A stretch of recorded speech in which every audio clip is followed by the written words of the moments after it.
باہر سے ایسے کوئی واقعہ کچھ دن پہلے سامنے آیا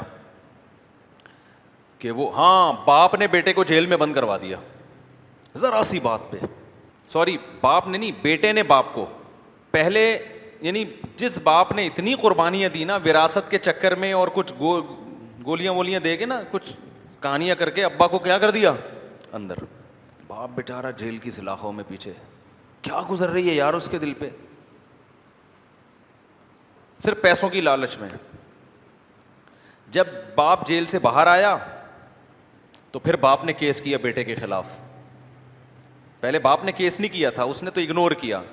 کیس میں باپ صحیح ثابت ہو گیا تو باپ نے بیٹے کو کیا کروا دیا, اندر کروا دیا.